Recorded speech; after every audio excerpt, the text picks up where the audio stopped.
2023년도 1월 달이 가기 전에 하나님께서 새 생명을 우리 새신교회에 주셨습니다. 이부 호산나 찬양대에 있는 김기쁨 집사님이라는 분이 계신데, 그분이 오늘 아침에 하나님으로부터 귀한 생명을 선물을 받았습니다. 이름은 라라, 아마 태명 같아요. 한번 보실까요?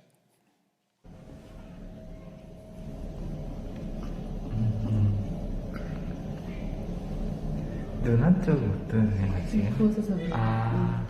한 2, 3일 돼야지 보실 수 있어요. 여러분에게 손들어 인사하죠. 네, 축하해 주시고 기도해 주시기를 바랍니다. 고맙습니다. 2023년도 첫 번째 생명입니다. 앞으로 올해는 한 20명만 태어나면 좋겠다, 그렇게 기도하고 있습니다. 자, 벌써 2023년도 한 달이 지나가는데, 또 인사할 분이 있구나. 우리 그동안 방송실을 맡아서 예배를 열심히 섬기던 우리 정재호 간사께서 오늘로 이임하시게 됐습니다. 저 방송실에서 지금 열심히 하고 있는데, 여러분 잘 안 보이시지만 감사와 또 한송의 마음을 모아서 박수 한번 하겠습니다. 수고하셨습니다. 저렇게도 또 화면이 나오네요.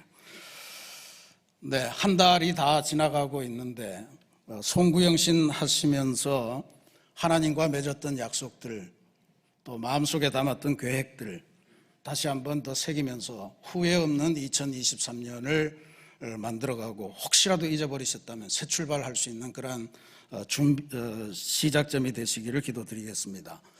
우리 교회 2023년 표에서도 나타나지만, 코로나를 딛고 새 시대, 이게 우리 교회만의 바람이 아닌 것 같아요. 온 세상에 새로운 시대로 가자 하는 바람이 큽니다.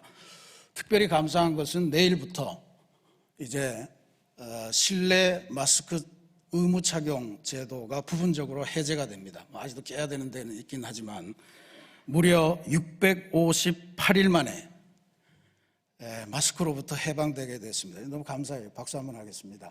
네. 교회는 마스크 안 껴도 되는 곳으로 평가가 내려왔습니다. 다음 주에는 우리 다 마스크 벗고 예배 드릴 수 있을 것 같아요. 고맙습니다. 근데 코로나가 남긴 상처는 여전히 큽니다. 특별히 최근에 나오는 통계들 보면 경제 문제가 심각해지는 것 같아요. 코로나 3년 동안에 소득 양극화 현상이 훨씬 더 심해졌다. 부자들은 부자가 되신 것 같고, 더 부자가 되신 것 같고요. 가난한 사람들은 조금 더 어려워지신 것 같습니다. 거기에다가 최근에는 또 이런 공공요금도 많이 오르고, 특히 난방비 같은 게 문제가 되고 이러고, 또 집을 가지신 분들은 집값이 계속해서 떨어지는 바람에 다양한 계층에서 불안한 마음들이 증폭되고 있는 현실입니다. 부자 되세요 라고 하는 게 신년 초마다 우리가 간절히 바라는 마음인데, 부자가 되기를 그렇게 소망해도 그게 잘 안 이루어지는 게 너무 안타깝습니다. 최근에 목회 데이터 연구소가 그런 자료를 하나 보내줘서 이걸 왜 보냈는지 모르겠는데 제가 여러분에게 소개해 드릴게요. 이게 희망이 되기를 바랍니다. 절망이 되지 말고. 도대체 어느 정도의 재산이 있으면 부자라고 그럴까 하는 거를 조사를 한 보고서를 보내왔습니다. 2022년 말에 NH투자증권에서 2022년 대한민국 상위 1% 보고서라고 하는 문서를 발행했습니다. 거기에 보면 대한민국 상위 1%가 되려면 가구당 순자산, 그러니까 재산 속에서 부채를 뺀 그게 29억 원이 바닥이더라라고, 상위 1%입니다. 그러니까 29억 원 정도는 있어야 상위 1%가 된다는 이야기죠. 근데 그 중에 부동산 빼고 금융자산만 10억 원 이상 되는 부자들, 이걸 영어로 밀리어네어, 백만장자라 그러는 것 같습니다. 근데 그 사람들을 조사했더니 신기하게도 이분들은 대부분 자신이 상위층이 아니다, 그렇게 대답을 했다는 거예요. 한국경제신문이 2022년 중산층의 삶과 금융 실태라고 하는 조사를 했는데 여기에 그 중산층보다 2배 이상의 재산을 가진 분들, 그분들을 상대로 물었더니 그분들 중에 오직 0.7%, 1%도 안 되는 사람들만이 나는 상위층이다. 그렇게 인정을 했고 나머지 분들은 난 아직 멀었다. 이렇게 생각을 하더라는 거예요. 그래서 궁금해지잖아요. 그러면 부자들은 도대체 얼마를 진짜로 상위층, 진짜 부자라고, 찐 부자라고 생각을 하나. 그래서 그걸 조사를 했더니 총 자산이 최소 100억 원은 돼야 부자라고 그럴 수 있다. 그리고 나눠보면 부동산 자산이 50억 원 돼야 된다. 금융 자산이 30억 원은 돼야 그래도 부자고 상위층이라고 할 수 있지 않느냐. 이런 대답을 했어요. 이 부자이기를 인정하지 않는 부자들의 겸손일지 아니면 더 큰 부자가 되고 싶은 욕망일지 어떻게 해석할지 모르겠는데 그걸 들으면서 우리 그 세계 최대의 석유 재벌이었던 락펠러가 기자회견에서 했던 유명한 대답이 기억났습니다. 기자가 락펠러에게 도대체 돈을 얼마만큼 더 벌기를 원하십니까? 물었을 때 그가 한 대답이 대단히 유명하죠. Just a little bit more. 조금만 더 벌면 되겠습니다. 한평생을 조금만 더 벌면 한평생을 좀 더, 아무리 많아도 그 조금만 더 벌고 싶은 마음이 사람에게 있다는 걸 주었는데 어쨌든 우리의 삶과 너무 동떨어져서 여러분들이 절망하지 마시기를 바라고요. 여러분들이 하나님의 도우심으로 부자가 되시기를 바랍니다. 되기 싫으신가 보네. 부자가 되시길 바랍니다. 다만 여러분만 부자가 되지 마시고 우리 전 인구 중에 부자의 비율이 좀 더 높아질 수 있는 그런 나라가 되면 좋겠다 하는 바람을 갖고 이 말씀을 드립니다. 크레딧 스위스라고 하는 세계적인 투자은행이 있는데 그 은행 발표에 따르면 전 세계에서 소위 백만장자, 연소득이 12억 정도 되는 분들이 5,600만 명이 된대요. 전 세계에서. 그 5,600만 명 중에 미국 사람이 39%가 된대요. 한 2천만 명은 다 미국에 있다. 이런 거. 우리나라는 얼마나 되나 봤더니 2%입니다. 105만 명. 그래도 대단한 거죠. 105만 명. 우리는 우리 교회 그 안에 드실 분들이 있을까 싶은데 근데 한 나라 단위로 인구 대비 백만장자가 제일 많은 나라가 어딘가 봤더니 스위스였습니다. 스위스는 인구의 15%가 백만장자이더라라고 하는 이야기예요. 그걸 보니까 우리 대한민국도 못할 바는 없을 것 같다. 그래서 다시 한번 기도합니다. 우리 대한민국의 5천만 국민 모두가 백만장자가 될 수 있기를 기도하십시다.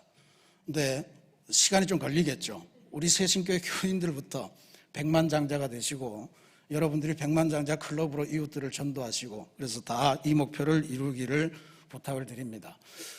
근데 돈만 많아지는 것이 아니고 사랑, 나눔, 이웃을 향한 관심 이런 것들도 풍성해지는 하나님 보시기에 현명한 부자, 지혜로운 부자, 하나님을 기쁘시게 하는 좋은 부자들이 많이 나오기를 축복하면서 기도해 봅니다. 오늘 우리가 주연절을 맞이하면서 보내면서 고린도전서의 말씀을 봉독하였는데 왜 부자 이야기를 했냐 하면 고린도 지역이 2000년 전 바울이 활동하던 당시에는 세계에서 제일 부자들이 모여 살던 곳이었습니다. 고린도는 로마 황제가 직접 건설한 도시였고 지도상으로 봐도 아시아와 유럽을 연결하는 항구 도시입니다. 그래서 온 세계 사람들이 다 몰려들었고 그리고 몰려들었기 때문에 물자가 풍성했고 돈이 많았고 그리고 갖가지 다양한 문화적인 그러한 그 혜택을 누릴 수 있는 것들이 많았는데 고린도 유적지를 지금도 가보면요. 거기 뭐 지진이 일어나서 다 붕괴되고 지금은 돌무더기들만 이렇게 저렇게 있습니다만 그래도 그 안에 그 당시로만 해도 오늘날에 우리가 관광지에서 볼 수 있는 작은 샵들이 있잖아요. 그런 것들이 즐비했던 것을 짐작할 수 있고 또 수로도 잘 돼 있고 목욕탕도 있고 큰 법원도 있고 이런 것들을 다 짐작할 수 있는 그런 아주 풍성함을 누렸던 번성했던 그런 도시임을 짐작하게 해줍니다. 근데 거기에 그 유적지 저 건너편에 보면 아크로코린토스라고 하는 일종의 아주 상징적인 산이 있는데 그 산 정상에는 아프로디테 여신의 신전이 있다는 거죠. 그 신전이 뭘 하냐 하면 단순히 아프로디테 여신을 모시는 것이 아니고 신전에서 창녀들을 모집을 해서 그 창녀들을 통해서 수입을 올리는, 그래서 그게 고린도 지역에서는 가장 돈이 많은 그러한 기관이었다라고 하는 것이 최근에 알려져 있는 이야기입니다. 거기에다가 고린도는 이런 향락뿐만 아니고 헬라 철학에도 아주 전문가들이 많아서 철학적인 유희, 철학을 공부하고 철학을 토론하고 하는 것도 굉장히 유명했던 곳입니다. 짐작 종합적으로 상상해 보면 아주 돈 많은 부자들이 지적으로 유희를 누리고 그러면서 육체적으로도 쾌락을 누리고 흥청망청 돈을 쓰는 아주 정말 그 기가 막힌 도시였다, 이렇게 볼 수 있습니다. 사도 바울이 이 지역에 하나님의 말씀을 전하라고 들어가서 거기에서 1년 반 동안을 목회를 합니다. 그래서 생겨난 것이 바로 고린도 교회이거든요. 그래서 바울이 고린도 교회를 세우고 떠났는데 그 떠나면서 고린도 교회가 점점 성장하는데 거기에 이제 문제가 생기기 시작했어요. 그 문제의 원인, 문제의 양상은 그 고린도 전서를 보면 잘 나타나 있는데 그게 왜 그랬을까를 짐작해 보면 아마 고린도 사회가 가지고 있었던 지금 말씀드린 그런 여러 가지 영향들이 교회 안으로도 스며들어왔을 거다라고 하는 것을 우리들이 짐작을 할 수가 있습니다. 고린도 교회는 일반 초대교회와는 좀 달랐던 것 같아요. 초대교회들이 대부분 가난하고 못 살고 이랬는데 고린도 교회만은 세 가지가 굉장히 유명했다는 교회예요. 하나는 돈이 많았고, 또 하나는 지식을 가진 사람이 많았고, 지식인들이 많았고, 또 하나는 은사가 많았습니다. 그래서 방언하고 치유하고 온갖 은사들이 많아서, 그런데 이 돈과 지식과 은사, 이게 풍성했는데 이걸 잘못 사용하다 보니까 그게 오히려 분열의 원인이 됐습니다. 교회가 엄청난 갈등 속에 있었다 하는 것이 고린도전서가 우리들에게 보여주는 거예요. 영육 간에 대단히 부유한 교회였는데 그 부유를 잘 다스리지 못하다 보니까 오히려 교회에 악영향이 끼쳐졌다라고 하는 이야기입니다. 우리가 모두 부유하고 풍요로운 것을 사모하면서 소망하지만 그것도 우리 삶에서 잘 다스리지 않으면 가족이 분열되고 그런 경우를 많이 보잖아요. 요즘 TV에서 하는 드라마의 주요한 무대가 재벌, 그 다음에 고위 권력층의 가정들을 무대로 삼는다 그러네요. 왜냐하면 그것도 이유가 있더라고요. 가난한 집을 무대로 하면 이렇게 시청자들에게 보여줄 게 없다는 거예요. 재벌집을 보여줘야 전자기기, 차, 집, 장식품, 이런 다양한 것들이 간접적으로 판매될 수 있는 광고 효과를 누릴 수 있기 때문에 이제는 전부 다 그런 재벌집 이야기만 나오는 거예요. 다 아시잖아요, 그죠? 다 회장님이잖아요. 그런데 배경은 그렇다 치고 그 이야기 드라마의 대부분의 내용은 부모의 재산을 놓고 이 재산을 누가 가질 거냐, 상속 분쟁에 대한 이야기가 대부분의 이야기입니다. 그러니까 이게 모든 것이 풍요롭다고 다 행복한 것은 아니다. 풍요를 잘 다스리지 못하면 그건 오히려 인생이나 가정이나 공동체를 분열시키는 그러한 요인이 된다라고 하는 것을 우리에게 보여주는 그런 현상입니다. 그러니까 고린도 교회의 이 양상을 잘 보면 오늘 우리 그 최고도로 풍요롭고 물질적으로 아주 풍요로운 이 세계를 살아가면서 교회 안에도 세상의 풍조가 들어와 있는데 현대교회의 맹점을 극복할 수 있는 그러한 영적인 비결을 발견할 수 있으리라 그렇게 보여집니다. 그런데 고린도 교회가 안고 있는 문제 중에서 바울이 정말로 오랜 동안 기도하고 고린도전서 전체를 통해서 길게 서술하고 하는 제일 중요한 문제는 분열이었습니다. 그러니까 고린도 교회는 아시다시피 네 가지 파벌로 나눠져 있었다고 그러거든요. 아볼로파, 바울파, 게바파, 베드로파, 그리고 그리스도파. 그러니까 이름이 그리스도가 제일 좋은 것 같은데 그것도 아닙니다. 그냥 이름 갖다 붙인 거예요. 그래서 이 사람들이 왜 이렇게 분열을 했을까? 왜 갈등을 하고 있었을까? 그 원인은 자랑과 교만입니다. 어떤 가수가 불렀는데 내가 더 잘 나가 뭐 그런 것처럼 그걸 계속해서 교회 안에서 그걸 다투었던 거예요. 그러니까 이런 그 분열의 현상 속에서 사도 바울은 오늘 우리가 봉독한 말씀을 보면 다른 모든 거는 다 내려놓아라. 뭘 자랑하고 하는 걸 다 내려놓고 오직 십자가의 도에 집중할 것을 권면합니다. 십자가의 도만이 고린도 교회를 다시 살릴 수 있는 비책이다 이렇게 말해요. 그러니까 그걸 가만히 듣고 있다 보면 고린도 교인들이 돈과 지식과 은사에 풍성했다고 그랬잖아요. 근데 이 사람들이 자랑하고 교만했던 것이 영적인 어떤 자부심 때문에 그랬던 것이 아니고 그게 굉장히 세속적인 문제 때문에 그렇게 분열을 일으켰다, 문제가 생겼다라고 하는 것을 짐작할 수가 있습니다. 아마 부자 교인들이 많았을 거예요. 그래서 물질적인 부를 자랑하는 분위기도 많았던 것 같고 또 영지주의나 헬라 철학 같은 데 이원론, 중요한 거는 영혼이니까 육신은 어떻게 살아도 문제없다. 영혼만 성결하면 구원받는다. 영지주의거든요. 그래서 이 세상의 타락을 그냥 아는 채로 그걸 회개하지 않은 채로 신앙생활하는 것을 자랑하는 분위기도 있었으리라 봅니다. 너 아직도 그런 게 매여 있냐? 자유롭게 살아. 그리고 하나님으로부터 영혼만 구원받으면 돼 하는 분위기들이 있었을 거다 그렇게 봅니다. 또 헬라 철학의 정통한 지식인들이 그 지식을 서로 자랑하기에 바빴던 교회가 아닐까 그렇게 짐작을 해봅니다.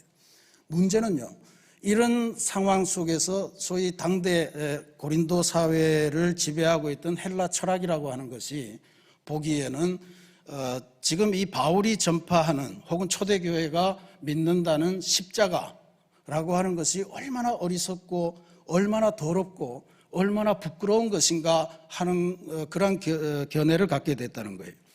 왜냐하면 일단 그 십자가라고 하는 것은 사형 틀이거든요. 근데 중요한 것은 로마 시민권자는 어떤 죄를 막론하고 절대로 아무리 추악한 죄를 저질러도 절대로 나무 십자가에서 사형당하지 않습니다. 그건 오로지 노예들을 위한 형틀이에요. 노예 중에서도 주인에게 반란을 도모했던 그러한 노예들이 반란죄로 달리던 사형 형틀이었습니다. 그러니까 이 십자가라고 하는 것이 헬라 사람들이 보기에는 이건 부끄러운 일이고 부끄러운 죽음이고 또 힘없고 무력한 죽음을 상징하는 것이기 때문에 그걸 왜 자랑하냐라고 하는 분위기가 있었다는 거죠. 그런데 바울은 그 십자가를 우리가 자랑해야 된다. 그 십자가를 우리가 중요하게 여기고 고백해야 된다 하는 말씀을 주는 거예요. 그 18절 말씀에 십자가의 도가 멸망하는 자들에게는 미련한 것이요 구원을 받는 우리에게는 하나님의 능력이라 그랬습니다. 귀한 말씀이죠. 근데 여기서 십자가의 도라고 하는 말을 우리가 잘 해석해야 됩니다. 십자가의 도 그러면 예수 믿고 십자가를 믿으면 우리에게 구원을 주시는 통로가 되는구나. 뭐 맥락 없이 읽으면 그렇게 그냥 일반적으로 대답할 수 있는데 100% 맞는 대답이 아니. 적어도 바울이 지금 이 본문 안에서 말씀하는 십자가의 도는 핵심은 뭐냐 하면 십자가의 연약함이에요. 십자가의 무력함을 이야기하는 거예요. 계속 세상의 강함을 이야기하면서 십자가의 도, 십자가가 그렇게 무력해 보이고 십자가가 그렇게 부끄러워 보이는 그것인데 어떻게 하나님의 능력이 되느냐, 이걸 지금 말하는 거거든요.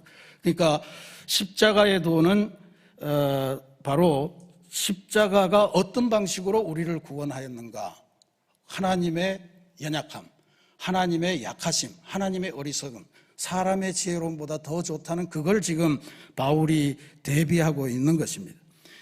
고린도 사회가 돈을 숭상했고 부자들을 숭상했고 지식을 찬양했는데 이거 전부 다 인간의 강함에 대한 인간의 강함을 찬양하는 것이거든요. 인간의 강함. 그런데 그런 속에서 바울이 고린도 교회를 향해서는 그런 인간의 강함을 추정하지 말고 하나님의 연약함을 선택해라. 그게 십자가의 도입니다. 십자가에서 무력하게 죽어간 것 같은 예수님이 부활해서 죽음을 이기고 이제 온 세상으로 오지 않느냐라고 하는 것을 말씀하는 거예요. 십자가의 연약함, 사람들이 미련함의 상징이라고 부르는 이 십자가의 연약함이 바로 하나님의 능력이 되고 하나님께서 우리를 참다운 인생으로 세워주시는 참된 힘이라고 하는 것을 지금 바울이 고백하고 있는 겁니다. 세상 사람들이 보기에는 십자가가 무력한 죽음이고 잘못된 죽음의 상징이지만 인생의 구원, 죄악으로부터의 해방, 이것을 위해서는 오직 십자가밖에 없다. 절대로 세상의 돈으로, 세상의 지혜로, 세상의 권력으로 인생의 구원을 이룰 수는 없는 거다라고 하는 걸 바울이 아주 선명하게 제안하고 있는 것입니다. 이 선언을 바탕으로 해서 오늘 우리가 봉독한 내용은 전부 다 바울의 설계입니다. 하나님이 어떻게 우리를 구원하시는가, 하나님이 어떻게 새로운 세상을 만드시는가 하는 것에 대한 이야기입니다. 요약을 해보면 하나님께서 가장 기뻐하시는 일은 믿는 사람을 구원하는 것이다 라고 바울이 분명히 선언을 해요. 그리고 그 일을 하심에 있어서 세상 사람들이 추종하는 지혜, 세상 사람들이 좋아하는 총명, 세상 사람들이 좋아하는 돈, 권력 뭐 이런 것들은 하나님의 구원을 이루는 데는 아무짝에도 쓸모가 없는 것이다 라고 하는 게 바울의 지금 설교의 내용입니다. 19절 20절 보실까요? 내가 지혜 있는 자들의 지혜를 멸하고 총명한 자들의 총명을 폐하리라 하였으니 지혜 있는 자가 어디 있느냐? 누가 지혜롭냐? 이런 이야기죠. 이 세대의 변론가가 어디 있느냐? 하나님께서 이 세상의 지혜를 미련하게 하신 것이 아니냐? 구원과 관련해서 하는 말씀이에요. 구원과 관련해서는 세상의 지혜나 총명이나 돈이나 권력이나 이런 거 갖고 이루는 것이 아니고 하나님께서 오히려 세상의 구원을 위해서 그런 걸 더 어리석은 걸로 만드셨다 이런 이야기. 왜 그러셨느냐? 그 대답이 21절입니다. 하나님의 지혜에 있어서는 이 세상이 자기 지혜로 하나님을 알지 못하므로 하나님께서 전도에 미련한 것으로 믿는 자들을 구원하시기를 기뻐하셨도다. 그랬습니다. 세상의 지혜나 돈, 권력, 총명 이런 걸로는 하나님을 알 길이 없다는 이야기. 그거 갖고 알아지는 게 아니고 또 하나님을 알지 못하는데 어떻게 구원을 얻고 영생을 얻고 천국의 이야기를 할 수가 있겠습니까? 그런데 하나님께서는 믿는 사람들을 구원하시는 것을 가장 기쁘게 여기신다고 그랬는데 그걸 위해서 전도에 미련한 것을 사용하신다. 그렇게 표현했습니다. 이건 좀 어색한 표현이죠. 전도에 미련한 것. 이건 다른 성경 번역본을 잘 이해해보면 이런 이야기입니다. 사람들이 미련하다고 무시하는 복음 전도 이렇게 해석을 하시면 됩니다.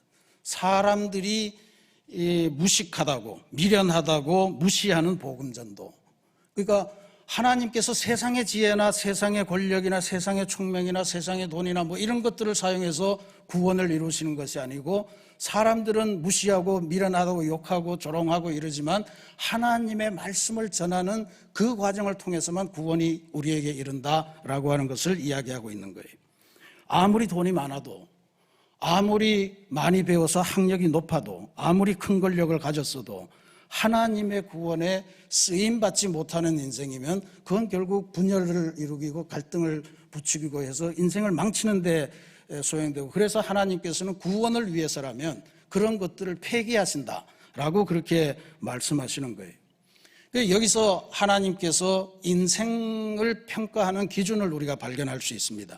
실제로 사도 바울을 통해서 고린도 교회 교인들을 향해서 주는 인생의 평가 기준이 선명하게 나타납니다. 26절인데요. 형제들아 너희를 부르심을 보라. 육체를 따라 지혜로운 자가 많지 아니하며 능한 자가 많지 아니하며 문벌 좋은 자가 많지 아니하도다.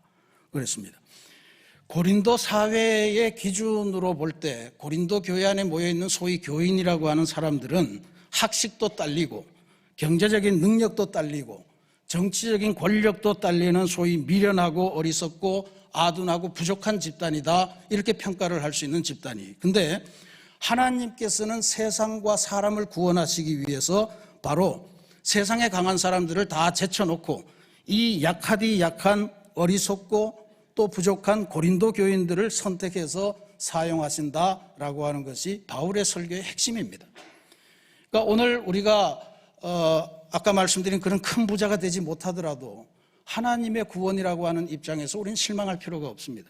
물론 우리 모두가 부자가 돼서 하나님 뜻에 잘 맞게 쓰임받는 부자가 되기를 바랍니다만, 그렇지 않더라도 우리는 세상을 구원할 소위 세상 사람들이 미련하다고 그렇게 무시하는 복음을 전파하는 그러한 능력과 마음을 우리는 가졌잖아요.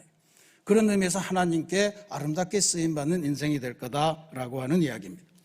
사랑하는 우리 새신교회 성도 여러분, 하나님께 인정받고 하나님을 기쁘시게 하고 하나님에게 아름답게 쓰임받는 그런 2023년이 되시기를 기도드립니다. 바라기는 진짜 부자도 되시고요, 공부하는 사람들은 졸업 잘 하시고, 또 취직하실 분들은 좋은 직장 구하시고, 또 좋은 자리가 있으면 잘 차지하시기도 바랍니다. 이걸 다 하시는데 정말로 이게 우리 인생에 도움이 되게 하려면 바로 그런 모든 것들을 통해서 하나님의 구원을 위해 쓰임받는 그러한 환경들이 되어야 된다라고 하는 것입니다. 그게 없으면 부자들이 돈 때문에 형제들 간에 막 그냥 죽이고 고발하고 막 이런 거 하는 것처럼, 그 하나님에게 쓰임받는 일이 없으면 우리가 이룬 돈과 지혜와 권력은 오히려 우리 인생, 우리 가정을 파탄시키는 동기로 작용하게 될 것이기 때문에 그렇습니다. 하루아침에 모래성처럼 사라질 수 있는 그런 것입니다. 그래서 우리가 살면서 얻는 것으로 전도에 미련한 것, 세상 사람들은 깔보고 조롱해도 구원의 복음을 전하는 일에, 십자가의 도를 전파하는 일에 사용하는 성도님들이 되시기를 부탁드립니다. 우리나라의 국민엄마로 불리는 김혜자라는 배우가 있습니다. 이분이 작년 연말에 80세를 보내면서 책을 한 권 내셨는데 인기가 대단합니다. 생애 감사해 라고 하는 책인데, 몰랐는데 보니까 한평생 기독교인으로 사셨더군요.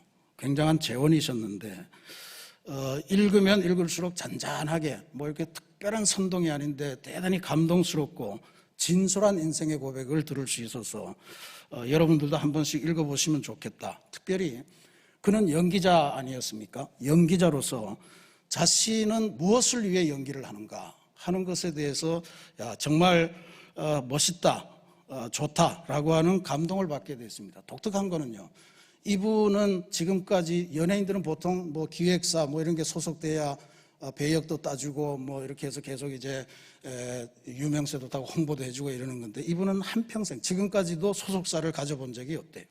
작가들이 직접 대본을 들고 찾아와서 여기에 이거를 해 주십시오 이렇게 하면 자기가 그 대본을 여러 차례 읽어보고 결정을 한다는데, 그걸 보면서 이분에게 연기의 목적이 돈이 아니구나 하는 걸 확실하게 느끼게 됐습니다.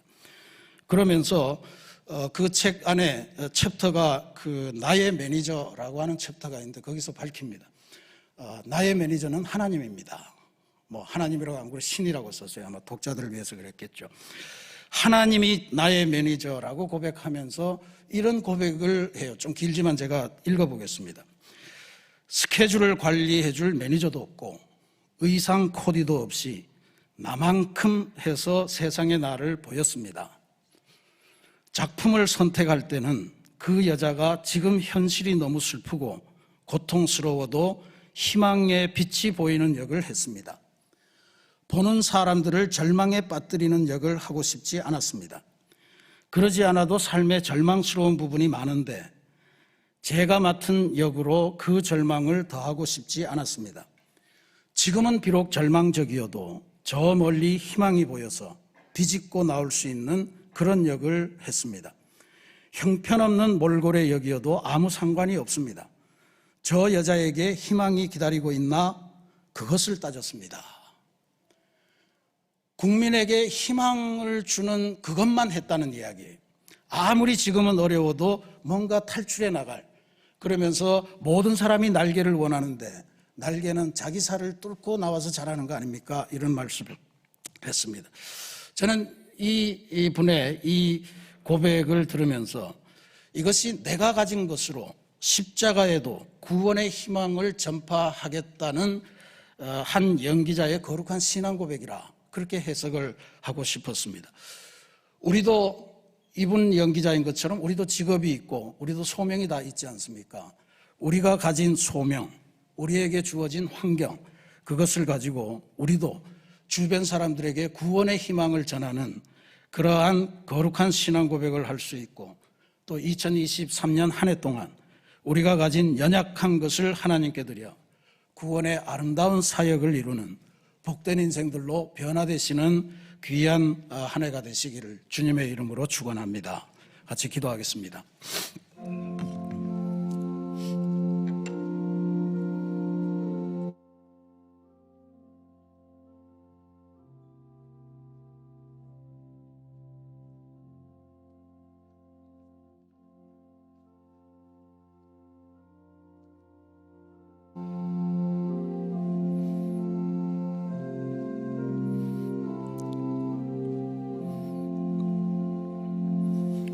사랑의 하나님, 우리가 살아가는 삶을 통해서 세상의 이런저런 가치관이 우리들을 흔들 때가 있습니다.